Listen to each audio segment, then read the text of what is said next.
तो पिछले एपिसोड में आपने देखा कि सुकासा को रोकने के लिए सैनको और उसकी टीम हाकुने जाते हैं, जहां वो सल्फर की मदद से बारूद बनाते हैं। और अब आगे एपिसोड की शुरुआत में सैनको सल्फर इकट्ठा कर रहा होता है। ताइजू और यूजिरिया गर्म पानी में नहा रहे होते हैं। ताइजू यूजिरिया से बोलता है, मुझे ये बता देना चाहिए कि तुम्हारे मूर्ति बनने के बाद क्या हुआ। उस दिन जब मैं तुमसे मिलने के लिए स्कूल के ग्राउंड में आया था। यूजिरिया बोलती है, हाँ तुम मुझसे कुछ कहने वाले थे। ताइजू बोलता है, पूरे समय जब तक मैं मूर्ति बना हुआ था, मैंने बस ये सोचा कि मैं अपनी बात को पूरी करूँगा, कुछ भी करके। लेकिन अब सब कुछ बदल गया और मुझे वो बोलना ठीक नहीं लग रहा। और अब ये हमारे ऊपर है सिविलाइजेशन को वापस ठीक करना। जब हम इंसानियत को बचा लेंगे तो क्या तुम मुझे मेरी बात पूरी करने दोगी? यूजिरिया जवाब देती है, हाँ ठीक है, हम दुनिया को वापस ठीक करेंगे, मुझे पक्का पता है। अगले दिन सैनको बताता है, हमारे पास बारूद बनाने की तीनों चीज़ हैं, बस अब इनको मिलाना बचा है। और ये समय है बारूद बनाने की क्लास का। इसके बाद सैनको का किचन दिखाते हैं, जहाँ सैनको बारूद बनाना सिखाता है। बारूद बनाने की पहली चीज़ सल्फर, जो हमें गर्म पानी के तालाब से मिल गई। दूसरा कोयला, जो कि हम लकड़ियाँ जला के जितना चाहे उतना बना सकते हैं। और तीसरा, जो कि थोड़ा मुश्किल था, पोटेशियम नाइट्रेट, जिसे बनाने में बहुत समय लगता है, पर मैंने कुछ पहले ही बना लिया समय बचाने के लिए। ताइजू बोलता है, नाइट्रेट कहीं तो सुना है। हाँ, नाइट्रिक एसिड, चमत्कारी पानी, ये तुम्हें गुफा से मिला ना? सैनको बोलता है, हाँ सही जवाब मोटी बुद्धि, तुम्हें इसके लिए 10 बिलियन पॉइंट्स मिलते हैं। अब हमको इन सबको मिलाना है और आखिर में थोड़ी अंगूर की मिठास, और अब इसको ठोस होने तक ठोको। ताइजू बोलता है, ठोकना, ये तो मेरा काम लग रहा है। यूजिरिया ताइजू को रोक के बोलती है, मुझे लगता है ये ठीक नहीं है, कहीं तुम चिंगारी के साथ धमाका ना कर दो। सैनको बोलता है, पत्थर को पत्थर पे मारने से चिंगारी नहीं बनती। ताइजू पत्थर को मार के देखता है, हाँ तुम ठीक कह रहे थे। फिर सैनको कुछ सोचता है और उसको पता चलता है कि ताइजू की ताकत से तो, लेकिन कुछ करने से पहले ही बारूद चिंगारी पकड़ लेता है और एक बड़ा धमाका होता है। तीनों धमाके से बच जाते हैं।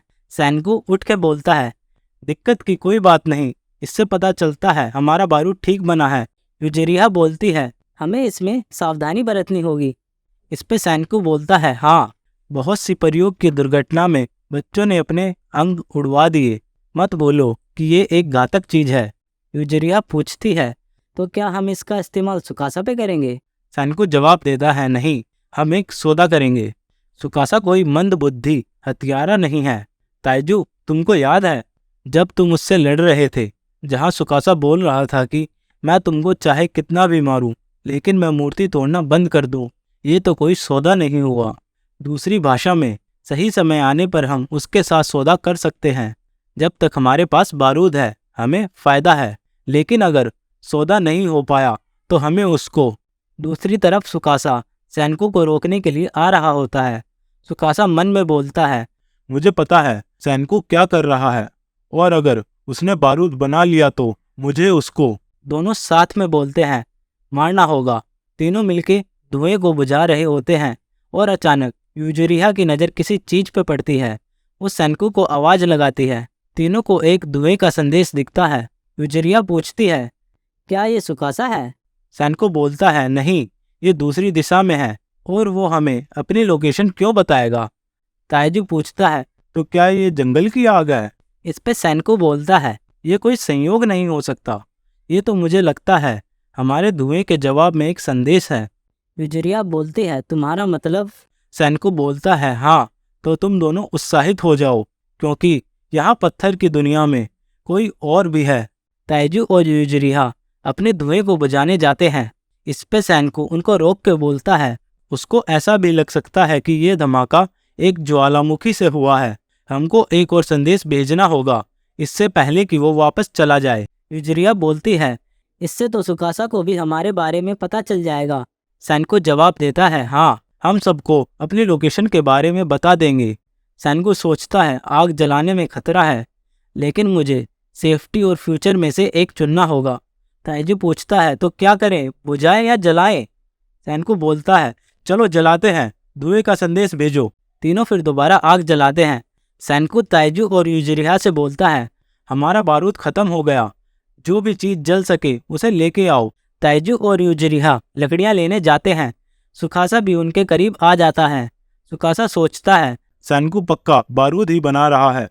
उसने बोला था कि शेल्स के 4 इस्तेमाल हैं, पर उसने 3 के बारे में ही बताया। सैनकू ने एक इस्तेमाल इसलिए नहीं बताया क्योंकि उसने सोचा होगा कि मैं एक खतरा बन सकता हूँ। सुकासा को धुआं दिख जाता है। यूजिरिहा लकड़ियां इकट्ठी कर रही होती है और एकदम से सुकासा अपना हथियार उसके गले पे रख देता है। इसके बाद सुकासा यूजिरिहा को कब्जे में करके सैनकू के पास जाता है। सैनकू सुकासा की तरफ मुड़ के बोलता है, जब कोई एक विज्ञान का इस्तेमाल करके हथियार बनाता है उस वक्त सबसे स्ट्रॉन्ग ताकतवर नहीं रहता। लगता है आज तुम कुछ चिड़चिड़े दिख रहे हो। सुकासा जवाब देता है, हाँ, तुम ठीक बोल रहे हो। अगर तुम विज्ञान की मदद से हथियार बना के और पुराने लोगों को जिंदा कर दोगे, वो लोग दोबारा लड़ाई शुरू कर देंगे और ये दुनिया पहले की तरह दूषित हो जाएगी। मुझे कोई फर्क नहीं पड़ता अगर इसको रोकने के लिए मुझे अपने हाथ गंदे करने पड़े तो। सैनकू जवाब देता है, रोकने से तुम्हारा मतलब है मुझे, जिसको विज्ञान के बारे में पता है, उसको मारना। सुकासा बोलता है, लेकिन उससे पहले क्या तुम मुझे चमत्कारी पानी बनाने की विधि बता सकते हो? इस पे सैनकू मना कर देता है कि मैं तुम्हारी तरह दयालु नहीं हूँ, मैं तो सिर्फ लॉजिकली देखता हूँ, मुझे कोई फर्क नहीं पड़ता तुम इस लड़की के साथ क्या करते हो, यहाँ बहुत सी और लड़कियां हैं। इस बात पे सुकासा यूजिरिहा पे हमला करके उसके बाल काट देता है, जिसे देखकर सैनकू घबरा जाता है। सुकासा बोलता है, मोल भाव करने की कोशिश मत करो। तुम्हें यूजिरिहा को दफना देना चाहिए था जब ये मूर्ति बनी हुई थी, जहां मैं इसको ढूंढ नहीं पाता और बंधक ना बना सकता। लेकिन मुझे लगता है ये तुम्हारे दिमाग में कभी आया ही नहीं। तुम खुद को लॉजिकल बोलते हो ना, लेकिन तुम्हारे पास दोस्त हैं जो तुम्हें प्यारे हैं, जिनकी तुम्हें चिंता है, इसलिए मैं जीता। यूजिरिहा बोलती है, बाल काटने के लिए धन्यवाद, इस दुनिया में अब इनकी देखभाल करना आसान है। और सुकासा का हथियार गले पे रखकर बोलती है, इसको विधि मत बताना सैनकू, जब तक इसको विधि पता नहीं चलती ये तुमको नहीं मारेगा। मैं इतनी जरूरी नहीं हूँ, लेकिन तुमको जीना होगा सबके भविष्य के लिए। सैनकू थोड़ा परेशान और खुश होकर बताना शुरू कर देता है, चमत्कारी पानी नाइट्रिक एसिड और अल्कोहल को मिला के बनता है। पहले तुमको नाइट्रिक एसिड को 96% शुद्ध शराब के साथ मिलाना होगा, जिसमें 30% नाइट्रिक एसिड होगा और 70% शराब। अगर थोड़ा भी ऊपर नीचे हुआ तो ये काम नहीं करेगा। सुकासा बोलता है, तुम्हारा धन्यवाद सैनकू, और अब मेरे पास कोई वजह नहीं बची तुमको जीने देने के लिए। दूसरी जगह ताइजू लकड़ियाँ इकट्ठा कर रहा होता है और वो देखता है कि अब 3 धुएं के संदेश हैं। ये जरूर हमारे धुएं का जवाब है। अब ये पक्का हो गया कि यहाँ बस हम ही नहीं हैं। इसके बाद एक लड़की को दिखाते हैं जो आग जला के ये धुआं कर रही है। सुकासा यूजिरिहा को दूर फेंक के सैनकू के पास जाके कहता है, अगर मैं तुमको जीने दूं, तुम दुनिया को पहले जैसा कर दोगे। क्या तुम मुझसे ये वादा करते हो कि तुम ये नहीं करोगे? इस पे सैनकू बोलता है, मैं जीने के लिए कोई भी वादा कर सकता हूँ। इस पे सुकासा जवाब देता है, नहीं। विज्ञान के मामले में तुम कभी झूठ नहीं बोलोगे, तो इसलिए क्या तुम वादा करते हो कि अपनी पूरी जिंदगी के लिए तुम विज्ञान को छोड़ दोगे? क्योंकि अगर तुम ये वादा करते हो तो मुझे तुम्हें मारना नहीं पड़ेगा। फिर सैनकू की स्कूल लाइफ दिखाते हैं, जहाँ सैनकू अपनी ड्रीम्स बताता है कि उसको स्पेस में जाना है जल्द से जल्द, और वो पूरा करने के लिए सैनकू साइंस की सारी किताबें पढ़ता है। उसका ये उत्साह देख के उसके पापा अपनी कार बेचकर उसके लिए विज्ञान के बहुत से औजार लाके देते हैं। जिसके बाद सैनकू एक के बाद एक एक्सपेरिमेंट करता है, जहाँ वो ताइजू से भी मिलता है। बहुत बार उसके एक्सपेरिमेंट फेल भी हो जाते हैं।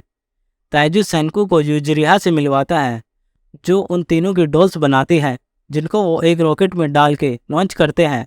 रॉकेट तो रास्ते में फट जाता है, लेकिन डॉल्स अंतरिक्ष में पहुंच जाती है। सुकासा सैनकू से दोबारा पूछता है कि क्या तुम विज्ञान को छोड़ सकते हो? सैनकू जवाब देता है, नहीं, मैं नहीं कर सकता। सुकासा बोलता है, मैं तुम्हारा जवाब जानता था। सैनकू बोलता है, ये हम दोनों को पता है कि तुम मुझे कभी ना कभी तो मारते, चाहे मैं कैसा भी जवाब देता। लेकिन मुझे एक बार में ही मारना ताकि मैं तड़प के ना मरूं। सुकासा बोलता है, मैं तुम्हारी गर्दन की हड्डी एक ही बार में तोड़ दूंगा, जिससे तुम एकदम बेहोश हो जाओगे और मर जाओगे। ताइजू को भनक लग जाती है, कुछ तो गलत हो रहा है, और वो वापस सैनको की तरफ दौड़ता है। सुकासा सैनको से बोलता है, अगर हम इस सब से पहले मिले होते, जब ये दुनिया पत्थर की नहीं बनी थी, तो शायद हम दोस्त होते। और ये बोल के सुकासा सैनको पर हमला कर देता है। यहीं पर हमारा एपिसोड खत्म हो जाता है। Thanks for watching and don't forget to subscribe. और मैं मिलता हूँ आपसे नेक्स्ट वीडियो में। जब तक के लिए सायोनारा।